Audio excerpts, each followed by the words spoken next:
안녕하세요. 오늘도 사연 살롱을 찾아주셔서 감사합니다. 저는 40대 후반의 여자입니다. 어린 친구들이 보기엔 나이가 꽤 많다고 생각할 수도 있겠지만 막상 제 나이가 되어보신 분들은 아시겠지만 또 중년층에서 사람들을 만나다 보면 그래도 아직 젊은 사람 취급을 받는 게 40대인 것 같아요. 그 40대도 이제는 끝자락만을 남겨두고 있으니 마음이 참 싱숭생숭합니다. 그래도 여전히 사회적으로 보자면 나이가 있는 편인데다 제게는 고등학생이 된 아들까지 있어서 웬만큼 인생 경험은 해본 것 같아요. 경험이라고 꼭 다 좋은 것도 나쁜 것만 있는 것도 아니긴 하지만 정말 이제야 세상이 어떻게 돌아가는지 조금은 알 것 같다는 생각도 드네요. 저도 정말 죽을 만큼 절망스럽고 힘들었던 시기가 있었는데요. 그래도 제 몸으로 10달 동안 품고 낳은 아들을 생각하면서 버텨왔네요. 아마도 자식이 없었다면 스스로 인간적인 한계를 진작에 느꼈을 거예요. 지금처럼 자립하지도 어떻게든 정신 차리고 제대로 잘 살아보려는 노력조차도 하기 힘들었을지 모른다는 생각이 들어요. 앞으로 여러분께 들려드릴 이야기조차 시작하지도 못했겠죠. 사실 제가 한참 힘들 시절에는 이렇게 힘든데 자식이라는 제가 부양해야 할 가족이 딸려있는 것이 너무나 짐처럼 느껴지고 그 무게를 감당할 자신이 없었어요. 참 그때를 생각하면 아들을 볼 면목이 없었지만 그래도 그때 그렇게 힘들었던 만큼 지금은 아들에게 뭐 하나 부족한 것 없이 크게끔 지원을 아끼지 않고 있어요. 이쯤 이야기했으면 도대체 제가 과거에 무슨 일이 있었는지 궁금하시겠죠? 지금부터 그 이야기를 들려드릴게요. 저는 사실 정말 없는 집에서 태어났어요. 아빠는 어린 시절에 돌아가셨고 엄마는 혼자서 저를 키우셨죠.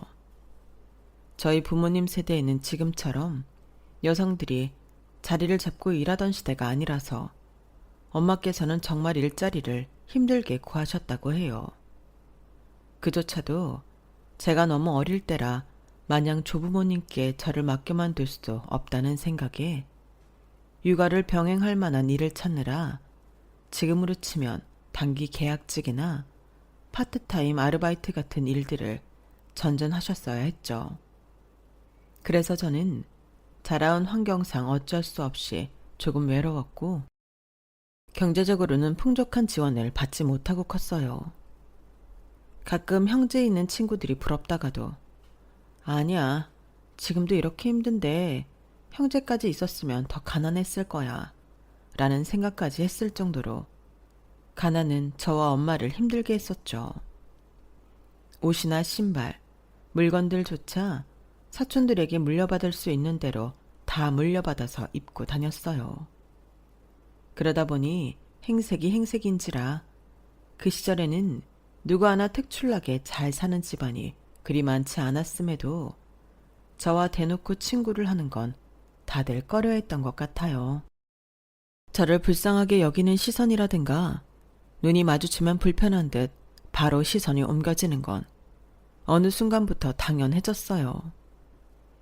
상처받아야 마땅할 일이 별 대수롭지 않게 느껴질 때쯤에야 제 처지가 완벽하게 인식되더라고요. 가난하면 사람들이 싫어하는구나 하고요.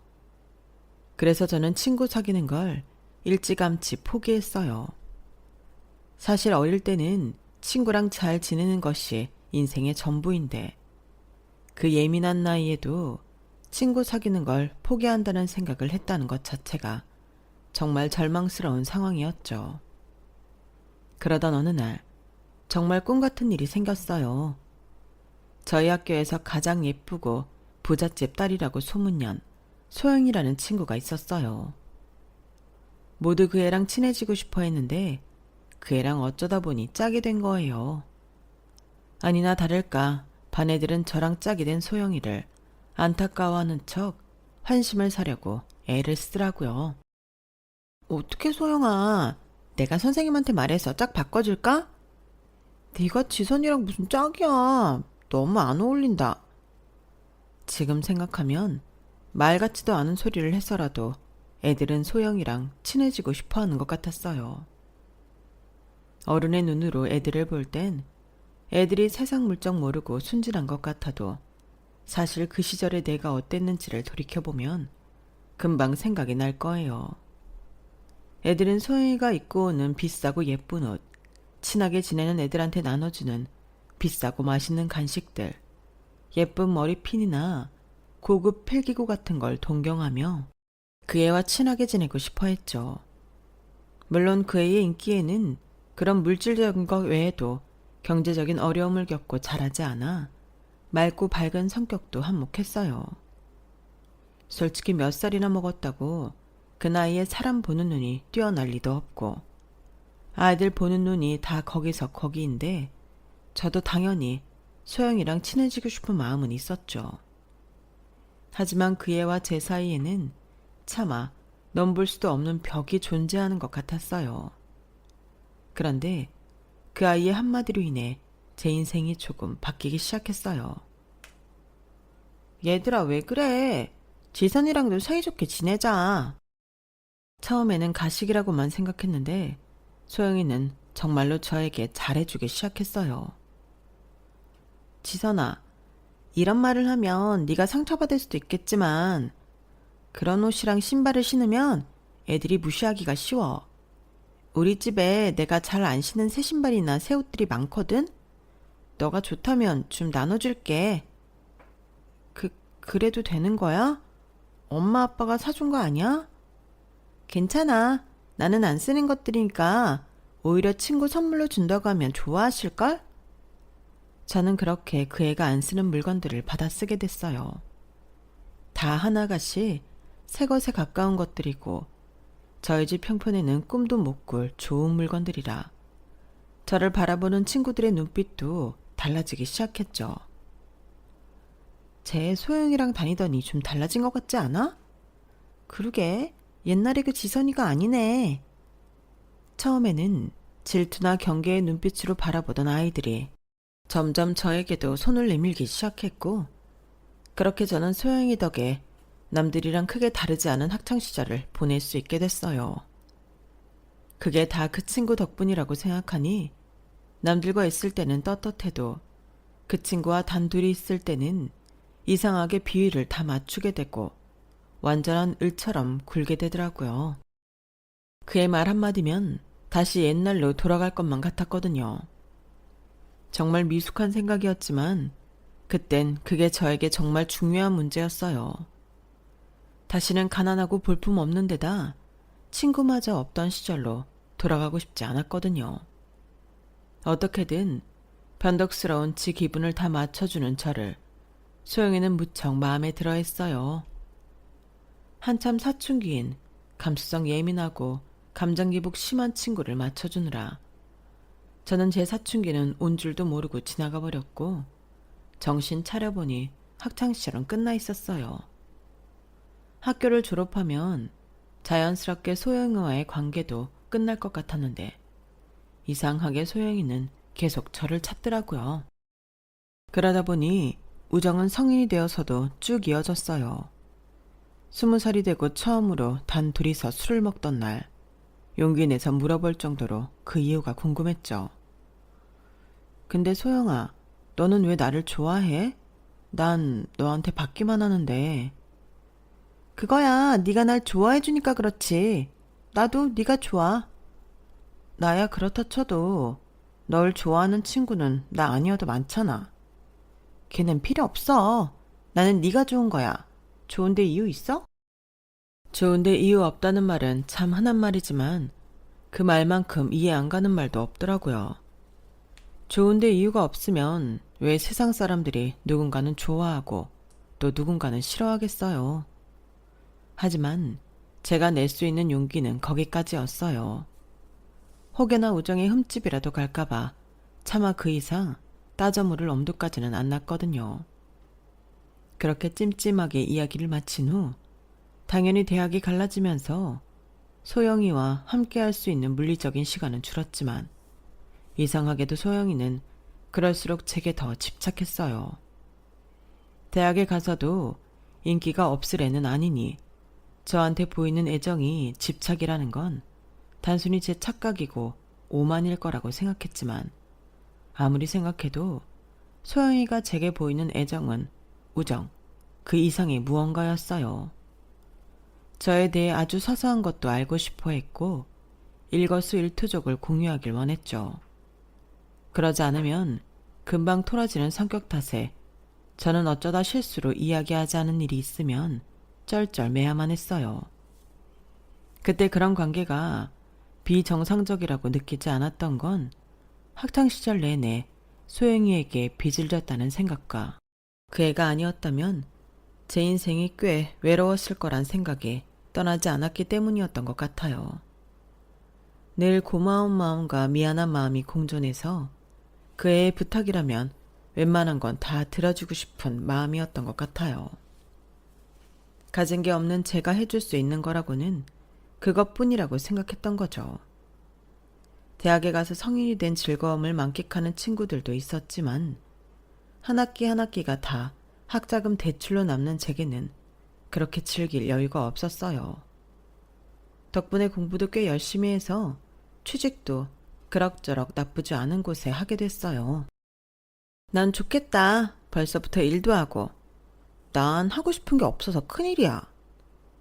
그래도 넌 여유가 있잖아. 천천히 생각해도 늦지 않아. 친구는 저를 부러워했지만 사실 저는 친구가 부러웠어요.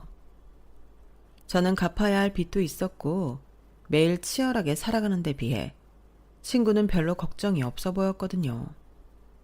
일을 하지 않아도 집이 잘 사니 경제적으로도 문제도 없었어요. 그러다 보니 시간이 지날수록 약간 관심사가 많이 달라졌죠. 친구는 청춘답게 연애도 많이 하고 여행도 다니며 젊음을 즐겼지만 저는 제 뒤에 바짝 쫓아오는 미래에 대한 부담감으로 인해 일과 투자 등에 관심을 가졌어요. 친구가 남자친구를 4명쯤 갈아치울 때 저는 연애 같은 건 돈도 많이 들고 시간도 잡아먹는 사치라고 생각하고 못하고 있었어요. 주변에 누가 마음에 드는지 돌아볼 여유조차 없었던 거죠. 너는 나중에 어쩌려고 그래? 지금 그렇게 일만 했다가는 크게 후회한다. 일이라는 건 어차피 평생을 해야 하는 거지만 연애는 젊을 때나 많이 해둘 수 있는 거야. 그리고 지금 사람을 좀 많이 만나둬야 나중에 진짜 괜찮은 사람하고 결혼을 하지. 뭐 그렇긴 하지만 내 하나뿐인 소중한 친구가 이상한 남자 만나서 마음고생하는 꼴은 죽어도 못 봐. 그래서 말인데 남자 소개 안 받을래? 어? 갑자기? 주변에 누구 괜찮은 사람 있어? 아, 사실은 너 찬성이 알지? 전에 나한테 고백했다고 했던 애. 걔가 사람은 참 괜찮은데 내 스타일은 아니어서 사귀고 싶진 않고 그런데 뭔가 이대로 보내버리자니 아까운 기분이 들어서 너라도 마음 잘 맞고 마음에 들면 잘해보면 어떨까 싶어서. 아, 들어본 것 같네. 아니, 아무리 그래도 어떻게 너한테 차였던 친구랑 잘해봐. 남자 쪽도 이런 만남은 싫어할 것 같고 너를 좋아하는데 네가 다른 여자를 소개시켜주겠다고 하면 많이 상처받을 거야. 그건 걱정 마. 내가 얘기 잘해놓을 테니까. 걔한테 당연히 처음부터 여자 소개시켜준다고는 안 할 거야. 거절하지 말고 일단 만나봐봐. 요즘 같은 세상에 찬성이 같은 남자 만나기 힘들다 진짜. 뭔가 이런 식의 만남은 사람 마음을 갖고 노는 것 같아 극구 거부했지만 친구는 꽤나 고집스럽게 만남을 성사시켰어요. 둘이 만나는 줄 알았던 자리에 자연스럽게 찬성 씨를 부른 거죠. 안녕하세요. 소영이 친구 지선이라고 합니다. 아, 제일 친한 친구 사이시라고. 이야기 많이 들었어요. 소영이가 알게 모르게 분위기를 주도하는 바람에 그날 저는 찬성 씨와 이야기를 많이 나누게 됐고 연락처까지 주고받게 됐어요. 사람 보는 눈이 제법 까탈스러운 소영이답게 정말로 괜찮은 사람이더라고요. 왜 본인 스타일이 아니라고 했는지 이해도 안 갈 정도로 키도 크고 몸도 좋고 외모도 준수한데 상냥하고 배려 있는 성격까지 놓치기 아까운 남자라는 생각이 들었어요. 소영아, 근데 찬성 씨 말이야. 사람 정말 괜찮던데 받아줄 생각은 없어? 아, 걔는 다 좋은데 내 스타일이 아니라니까. 연애는 확 꽂히는 느낌이 있어야 하는데 그게 없어. 걔랑 있으면 편하기만 해. 왜? 네가 보기엔 괜찮아 보여? 사람 진짜 괜찮아 보이던데. 너 좋아한다는데 잘해보면 좋을 것 같다고 생각이 들어서 그렇지. 그래서 내가 너 소개시켜 준 거잖아. 너랑 잘해봤으면 해서. 안 그래도 너 연애 경험 없어서 사람 보는 눈도 없는데 괜히 어디 이상한 사람한테 코 깨어서 마음고생하지 말고 그냥 내가 소개해주는 사람하고 만나. 난 이제 하도 많이 만나봐서 척하면 척 눈치가 백단이라니까. 나 못 믿어? 믿어, 믿지. 근데 일단 알겠어. 상대방이 친구를 좋아했다는 사실을 알고도 관계를 시작해도 되는 건지 잘 모르겠더라고요.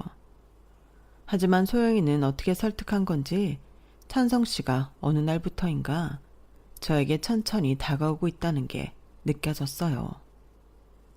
저는 처음 본 순간부터 그 사람에게 호감을 느꼈기 때문에 그렇게 사이를 좁혀오는 것이 나쁘지만은 않았고 소영이의 적극적인 푸시로 인해 연애까지 꼴이 나게 됐죠.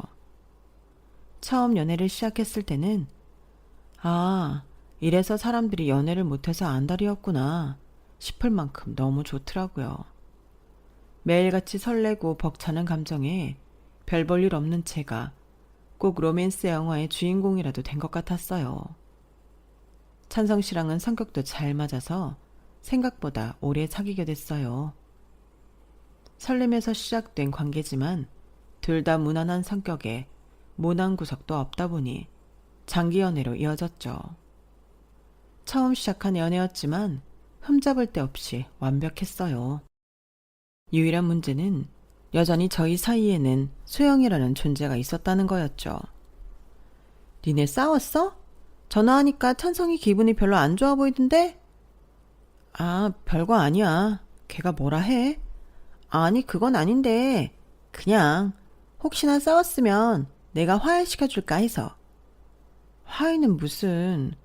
그런 건 둘이 알아서 할게. 너무 신경 쓰지 마. 야, 내가 어떻게 신경을 안 쓰냐? 다른 사람도 아니고 너네 둘인데. 그래도 니네 이렇게 오래 가는 거 보면 내가 뿌듯하다니까. 나는 뭐 장기 연애보단 짧게 여러 명 만나자는 주의긴 한데 더 내가 좋다면 좋은 거지. 좋게 말하면 저희에게 관심이 많은 거였지만 그 관심이 때로는 지극히 개인적인 두 사람의 일에 과한 오지랖으로 선을 넘나들 때가 더 많았어요. 그럴 때마다 마음이 불편했고 원래 찬성 씨는 소영이가 아니었으면 만날 일도 없었고 소영이를 좋아했던 사람이라는 게 괜히 상기가 되어서 괜히 찜찜한 느낌이 들더라고요. 연애를 3년이나 했는데도 그랬어요. 소영이가 간섭을 할 때마다 찬성 씨가 온전한 제 사람이라는 느낌이 안 들었죠. 세월이 흘러 연애 4주년이 되었을 때 저는 찬성 씨에게 프로포즈를 받았어요. 저도 안정적인 제 가정을 꾸리는 게 꿈이었기에 거절할 이유가 없었죠.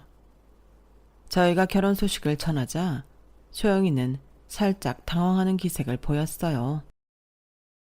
아직 20대인데 벌써 결혼을 하려고? 너 연애라고는 찬성이하고밖에 안 해봤잖아. 아직 청춘이 아깝지 않아? 옛날이라면 그렇게 생각했을 수도 있는데 막상 연애해보니까 나랑 잘 맞는 사람하고 오래 잘 지내는 게 좋은 것 같아. 찬성이랑 헤어진다 해도 찬성이만한 남자 다시 만나기 힘들 것 같고 그런 남자가 결혼하자는데 청춘이 아깝다는 이유로 거절할 순 없잖아. 그거야 그렇지만 니네 소개시켜 줄 때만 해도 둘이 결혼하는 건 상상도 못했는데 기분이 묘하네. 마냥 기뻐하고 축하해 줄 줄 알았던 친구의 반응이 이상했을 때 뭔가 눈치를 챘어야 했는데 전 그냥 예상보다 빠른 결혼 소식에 당황했다고만 생각을 했어요. 그렇게 저는 1년 뒤 결혼식을 올렸어요. 4년을 사귀고 결혼했는데 신혼은 또 다른 느낌으로 행복하더라고요. 결혼을 하고 나니 새로운 미래가 그려지면서 다시 열심히 살아갈 결심이 들었어요. 마음도 왠지 모르게 안정이 됐고 안정이 되니 다른 일들도 잘 풀린다는 느낌이 들었죠. 그렇게 2년쯤 행복한 신혼을 보내고 다시 편안한 시기에 접어들었을 때였어요. 출장으로 지방을 내려왔다가 원래는 하루 자고 가려던 일정이 취소되어 밤늦게 서울로 올라왔어요. 너무 피곤해서 차에 올라타자마자 기절을 해서 남편에게 얘기도 못하고 집으로 가서 깜짝 놀래켜주려고 했죠. 그렇게 피곤한 몸을 이끌고 집에 도착했는데 뭔가 평소랑은 공기가 다르더라고요. 문득 신발장을 내려다보니 익숙한 비싼 구두가 눈에 띄었어요. 제 친구가 자주 신던 브랜드 구두였죠. 순간 눈이 확 뒤집혔어요. 야, 니네 뭐야? 안방문을 확 열자 끌어안고 누워있던 두 사람의 뒷모습이 보이더라고요. 화들짝 놀라서 저를 쳐다보는데 어이가 없어서 헛웃음이 나왔어요. 야, 출장 갔다며? 여보, 오늘 하루 자고 온다 하지 않았어? 지금 그게 중요해? 둘이 대체 뭐 하고 있는 거야? 여보, 내 말 좀 들어봐. 소영이가 집에 뭐 좀 전해주러 왔다가 피곤하다고 해서 잠깐 뭐? 당신 지금 그걸 변명이라 해? 피곤해서 같이 침대에 누워 있었다. 뭐 그런 말 같지도 않은 변명하려고 그래? 지선아, 일단 진정해봐. 얘기도 안 들어보고 그렇게 화만 내면 어떡하니? 친구라는 인간이 그 와중에 저한테 훈계를 하려고 하더라고요. 어린 시절 걔한테 절절매며 살았을 적에 뭔가 제가 별거 아닌 사소한 실수만 해도 제게 돌아오던 말투와 눈빛이었어요. 어린 시절에는 저한테 그게 꽤 먹혔었죠. 제 세상에 걔밖에 없던 시절이었으니까요. 저 눈빛을 받으면 다시는 제가 일어설 수 없을 것 같아서 매번 내가 고칠게 하면서 사과를 했었어요. 그런데 저는 저도 모르는 사이에 내면이 꽤 단단해진 것 같더라고요. 성인이 되고 소영이가 제 인생에서 파이가 작아지면서 더 이상은 예전처럼 소영이에게 얽매이지 않게 된 것 같았어요. 소영아, 그게 내 남편이랑 바람난 너한테 들을 소리는 아닌 것 같은데? 너도 진짜 웃긴다. 뭐라고? 야, 네가 어떻게 나한테 감히? 감히? 그럴 줄 알았어. 네가 나를 어떻게 생각했는지 뻔히 보였는데도 그동안 다 넘어갔어. 네가 내 어린 시절을 구원해 준 건 맞으니까. 근데 소영아, 이제 나 더 이상 그런 필요 없거든? 나를 동정하면서 네 자존감 채우는 어줍지 않은 구원놀이는 이제 너도 그만해라. 이제 우리 어른이잖아. 저 쓰레기는 굳이 네가 가져가야겠다면 가지고. 어차피 처음부터 내 것도 아니었잖아. 저는 참지 못하고 그 자리에서 모든 관계를 끝내버렸어요. 제 인생에서 표면적으로는 가장 친했던 친구와 가장 사랑했던 남자 모두를 동시에 잃었죠. 당시에는 그보다 더한 절망 따윈 인생에 없을 줄 알았지만 한 가지 관과했던 사실이 있었어요. 남편과 이혼 도장을 찍던 당시에 제 뱃속에 이미 새 생명이 자라고 있었다는 사실이요. 끝난 줄 알았던 절망이 다시 시작되던 순간이었죠.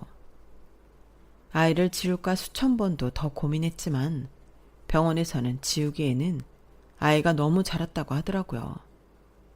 사람 보는 눈이 없는 엄마를 잘못 만나 괜히 죄 없는 아이를 희생시키는 것보다는 죽이 되든 밥이 되든 한번 키워는 봐야겠다는 생각이 들었어요. 미쳤어? 그 애를 왜 낳아? 제정신이야? 애 낳기만 해봐. 난 양육비 한 푼도 못 주니까 그렇게 알아. 전 남편은 으름장을 놨지만 그래도 멀쩡한 아이를 재울 수는 없었어요. 법학 전공을 한 친구에게 물어보니 양육비를 받아낼 방법은 얼마든지 있다고 해서 믿고 그냥 아이를 낳았죠. 친정 부모님께는 조금 죄송하지만 아이를 낳고 기르는 데는 신세를 좀 졌어요. 저는 아이를 낳고 3달 정도 쉬다가 바로 직장에 복귀를 했어요. 아이 키울 돈을 벌려면 하루라도 마음 편히 쉴 날이 없었어요. 날 때부터 아빠가 없는 것도 미안한데 적어도 저 때문에, 돈 때문에 힘든 유년 시절을 보내게 하고 싶지는 않았거든요. 김대리, 애 낳았다 그러지 않았어? 회사 관둔 줄 알았는데 뭘 이렇게 악착같이 돌아왔어?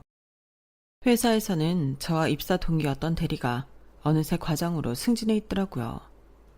회사를 못 나온 1년이 조금 넘는 시간 동안 많은 게 바뀌어 있었어요. 구석 쪽에 처박혀 방치되어 있던 제 책상을 꺼내오는데 마음감이 교차하더라고요. 김대리 쉬다 오니까 감 떨어졌나 봐. 일을 이렇게 하면 어떡해? 쉬다 왔으면 적어도 피해는 주지 말아야지. 기분 탓인지 모르겠지만 아이를 낳고 나니 약간 건망증처럼 깜빡하는 일이 잦아서 업무적으로도 예전에 비하면 자잘한 실수가 늘었어요. 그럴 때마다 쉬어서 그렇다며 면박을 주는 직장 동료 때문에 얼마나 힘들고 억울했는지 몰라요. 정말 푹 쉬다 왔으면 모를까. 아이 낳고 산후조리도 얼마 못하고 바로 복귀했는데 그걸 자꾸 놀다 왔다는 식으로 이야기하는 게 너무 싫더라고요. 어쨌든 악으로 깡으로 다시 직장 생활에 적응하느라 힘이 들었어요. 회사 출근해서 일하고 퇴근하고는 아이를 돌보는데 정말 죽을 맛이더라고요.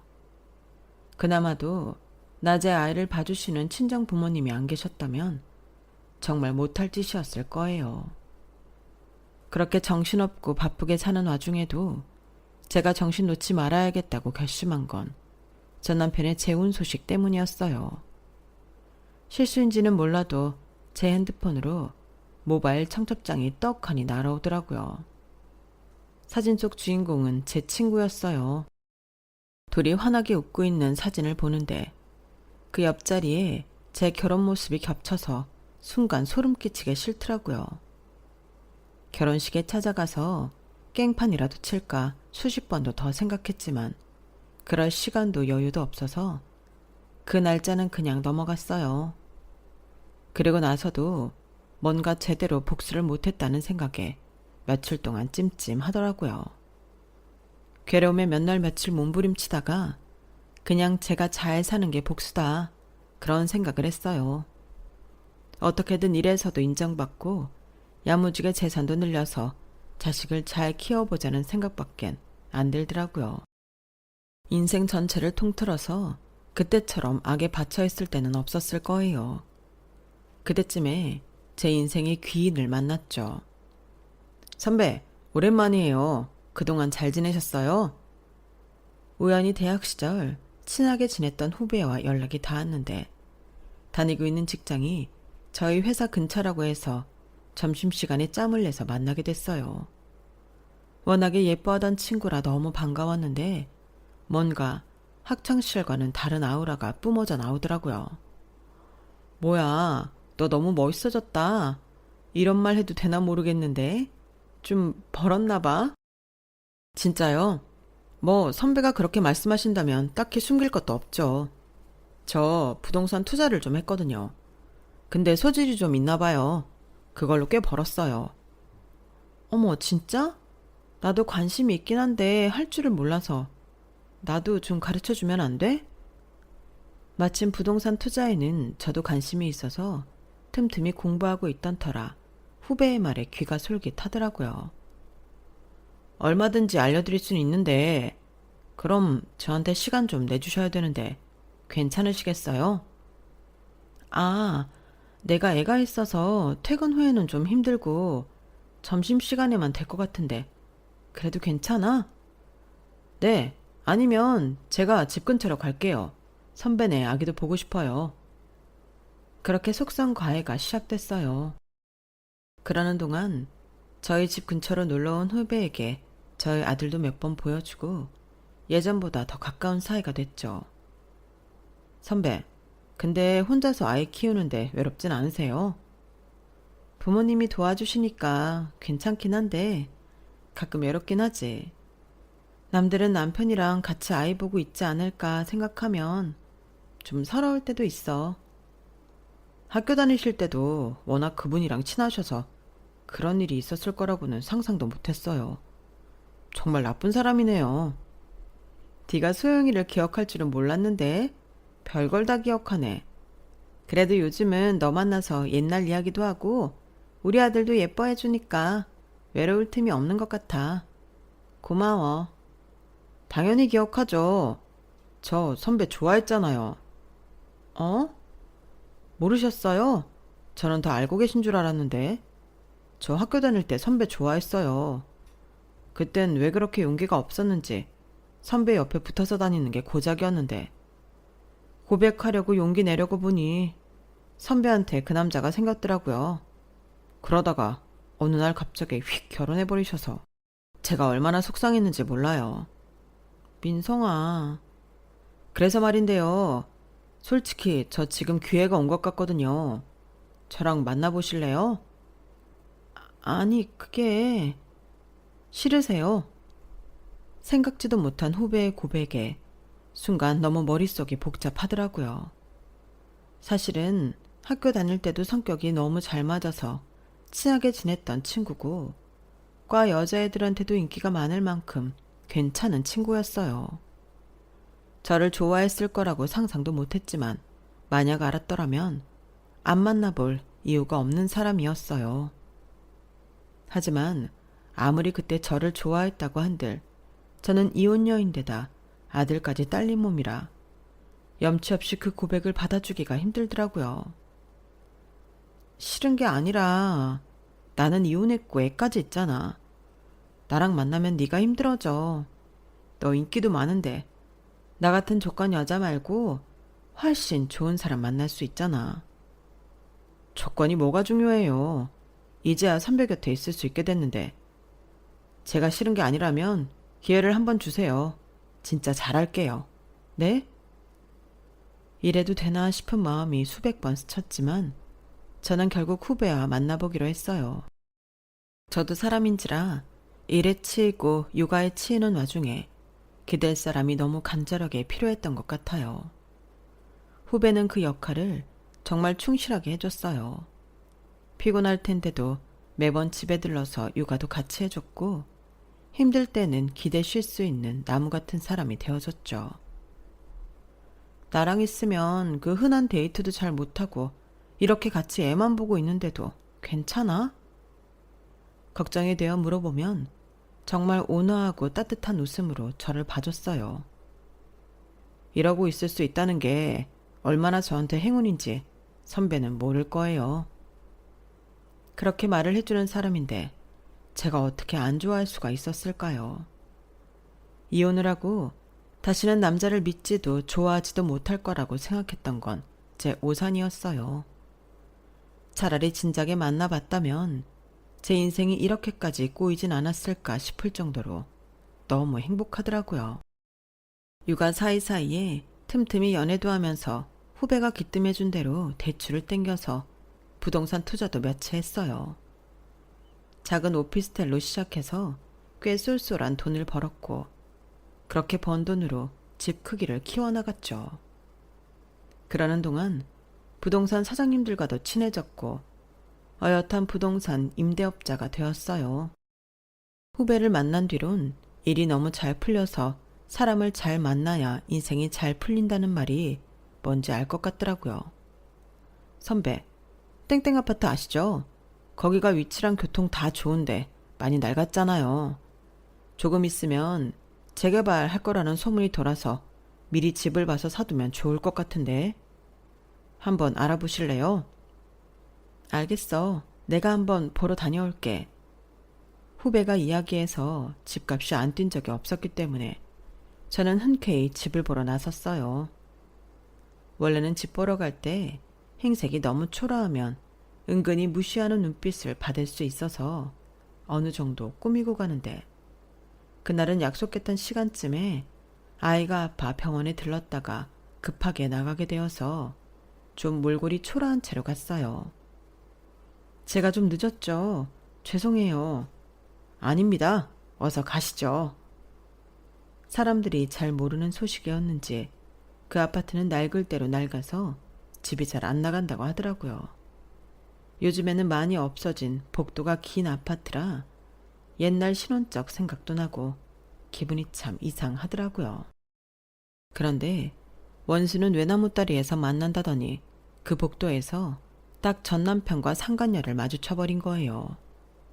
하필이면 이렇게 초라하게 뛰쳐나온 날에 만나다니 참 인생 얄궂다 싶더라고요.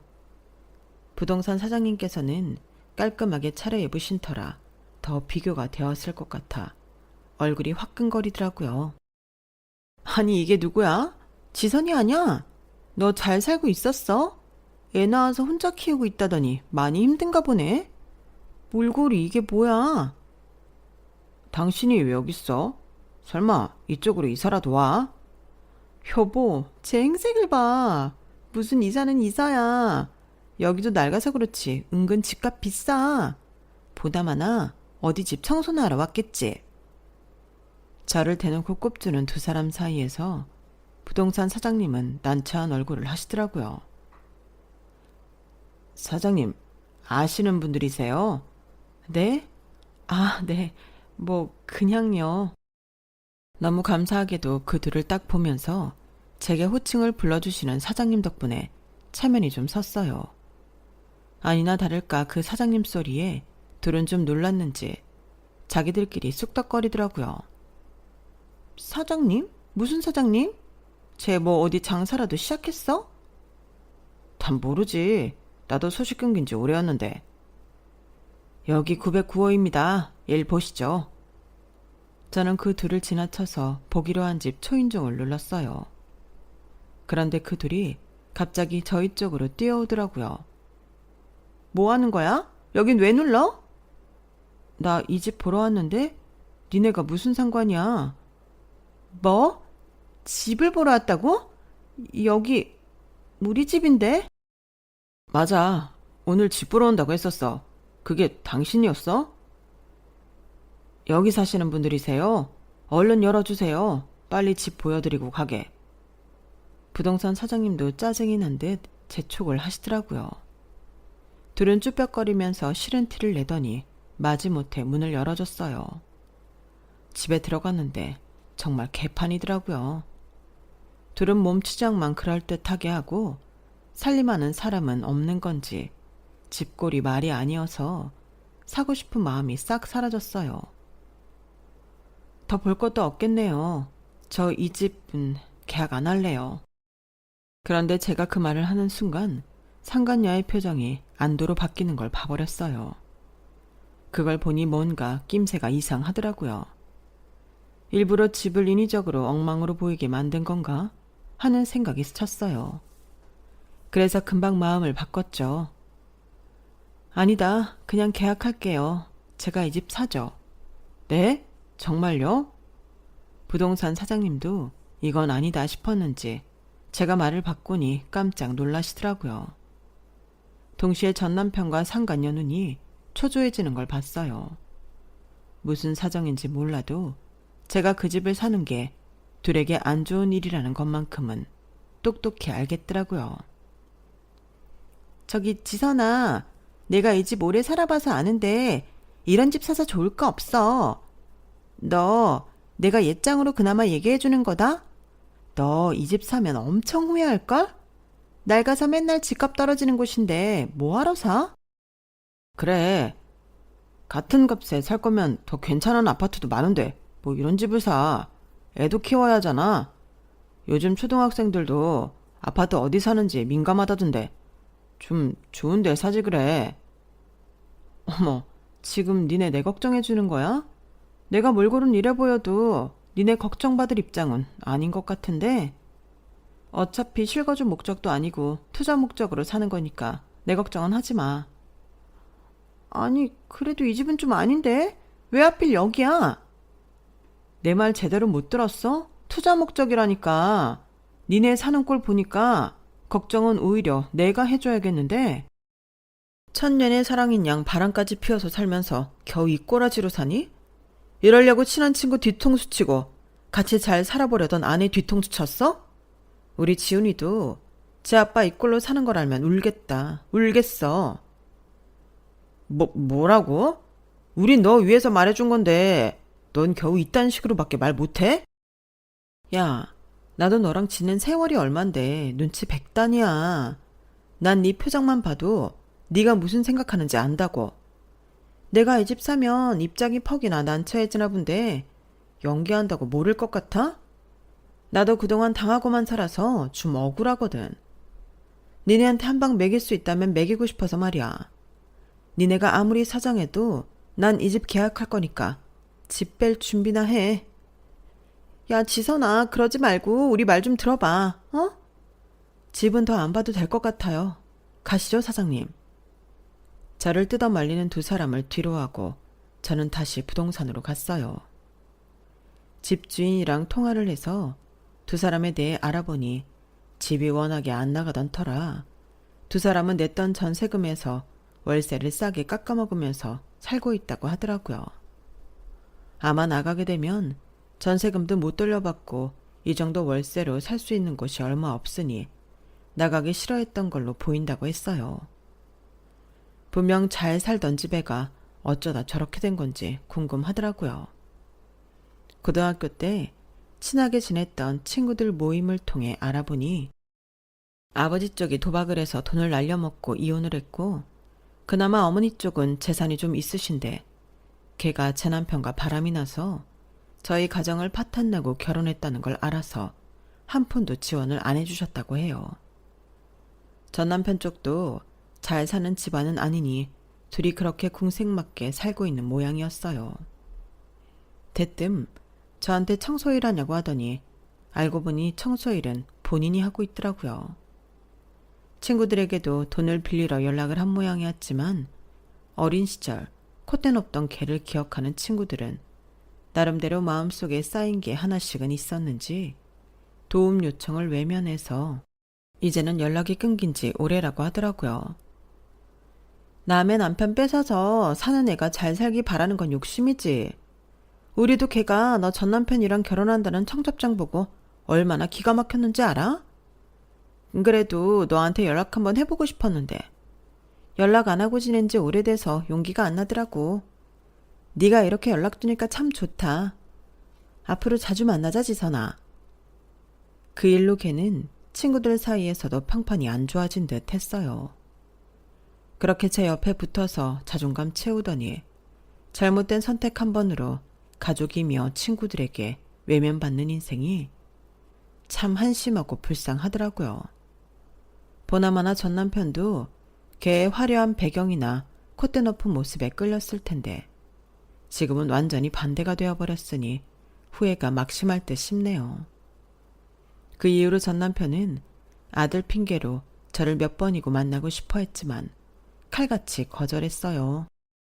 아들에게는 새아빠가 생길 예정이니 지 살 길 사느라 애한테 관심조차 없던 헌아빠는 애한테는 안 보여주는 게 낫겠더라고요.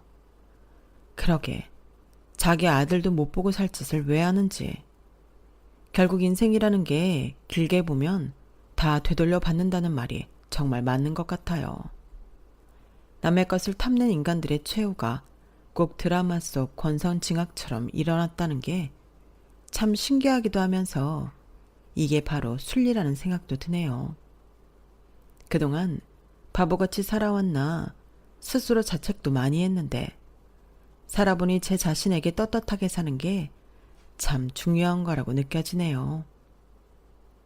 제 이야기는 여기까지입니다.